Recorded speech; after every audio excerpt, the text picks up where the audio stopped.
Today, there are thousands upon thousands of diet books out on the market, all promising to help you lose weight if you follow their program specifics.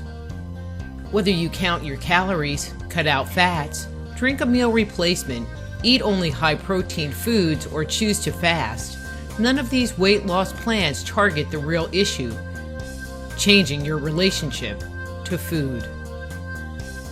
It is not to say that these programs don't work. In fact, some individuals are extremely successful on these plans.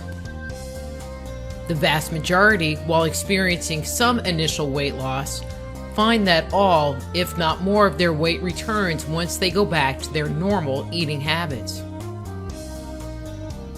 The only way to successfully lose weight is to eat like a thin person.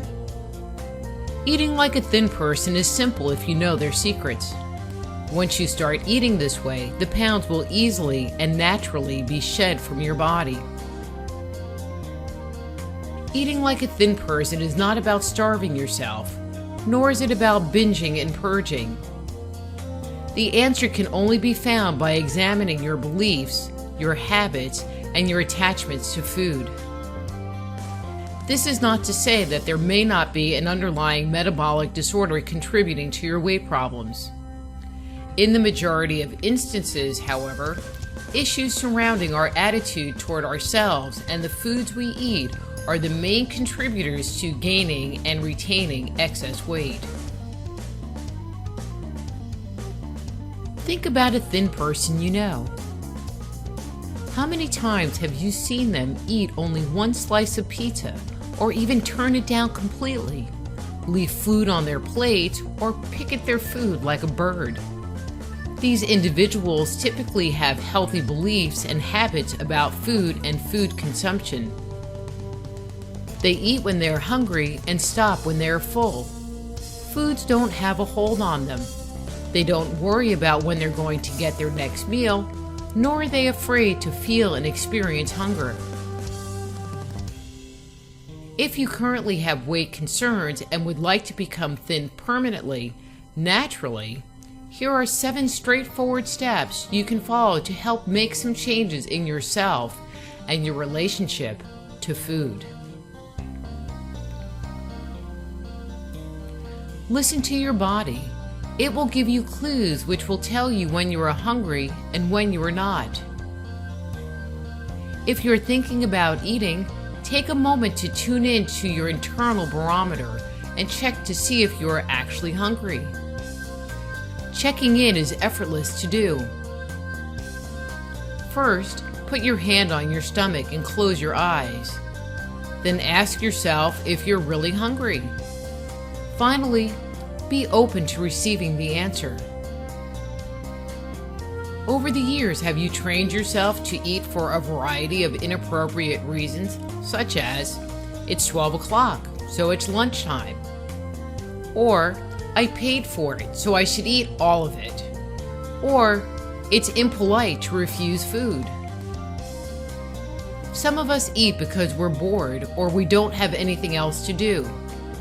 Sometimes we have trained ourselves to eat because we're angry, frustrated, insecure, nervous, anxious, guilty, overwhelmed, or depressed. Whatever your reasons, in order to lose and maintain weight loss permanently, it is important to eat only when your body is letting you know when it's hungry, and stopping when you are satisfied but not necessarily full. This point and the next go hand in hand. If the TV or radio is on, or you are sitting in front of your computer working while you eat, you will not have the opportunity to truly enjoy your food. You will instead go on autopilot, and the internal signals that tell us that we are full may not be triggered. The same holds true if you walk while you eat. Many times this food isn't mentally registered as food, and your body doesn't signal back letting you know you're full. Eating when you're upset, uptight, or tense can cause the same problem.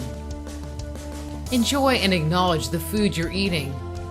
You will find more pleasure and enjoyment in them if you do.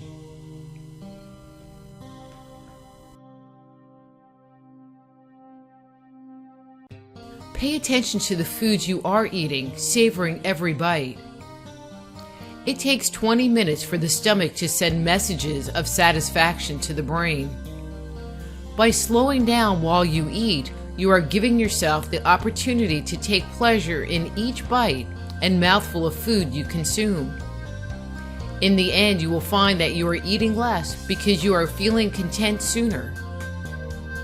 In addition, the act of chewing increases the release of digestive enzymes in the mouth, which will help your body digest the foods you eat even better.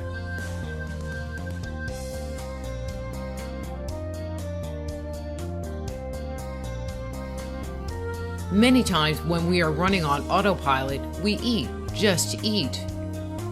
When this is the case, how many times have you found yourself eating foods that aren't satisfying, that you don't really want, or that just don't taste good?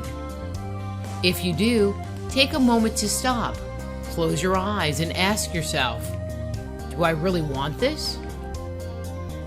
If the answer you get back is no, then put it down, throw it away, or give it to a friend who might really want it. Why eat something that you're not loving? Also, to help yourself along with this step, make an effort to eliminate foods that may tempt you. Throw away the bag of Oreos that are sitting in the cupboard.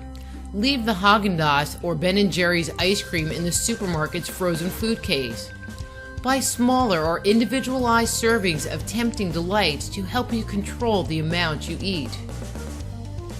If you're going to eat out, perhaps sharing a meal with a friend or taking half of your meal home with you to have it for lunch the next day will help.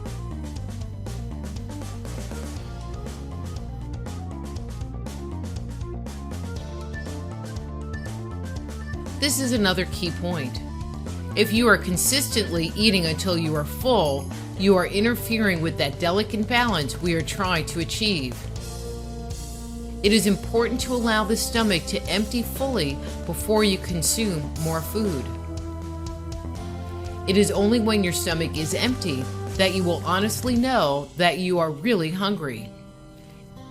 In fact, think about how good it would feel to give yourself permission to be hungry for a little while. If you haven't tried it, I highly recommend it. If you eat until you're satisfied but not full, using your internal food barometer to identify when your body has had enough to eat, you will be taking yet another step to permanent weight loss.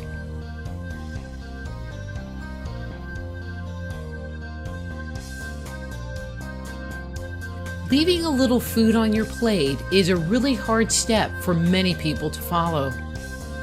As children, we are often told to clean our plate, regardless of if we're hungry or not. This simple step begins to help you identify some of the beliefs you have with relationship to food. This is especially true in addressing any guilt you may experience. It will also provide you with a chance to learn how to say, "No thank you," to food.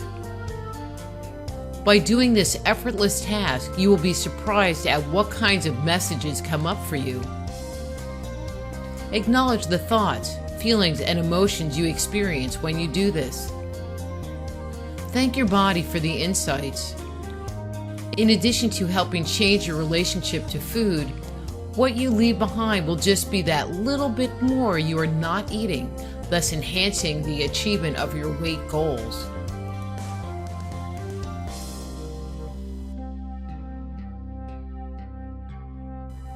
In the end, it's okay to make mistakes and fall off the proverbial wagon. We all do it. The important point here is to not quit. If you find yourself munching on some donuts first thing in the morning or pigging out at dinner last night, it doesn't make sense to beat yourself up about it. The important thing is to stop, evaluate your actions, recognize any changes you want or need to make, and begin anew. Today is always the first day of the rest of your life. Permanent weight loss is more than just dieting. It's about life changes. It's about tuning into your body and yourself. It's about discovering who you are, what you really want, and moving forward in this new light. Many may find as they use these tools for weight loss that other parts of themselves begin to change and the overall quality of their lives improve. By following these 7 simple steps, you will not only make your ideal weight dreams come true, but you will also be taking a step in becoming a new, happier, and healthier you.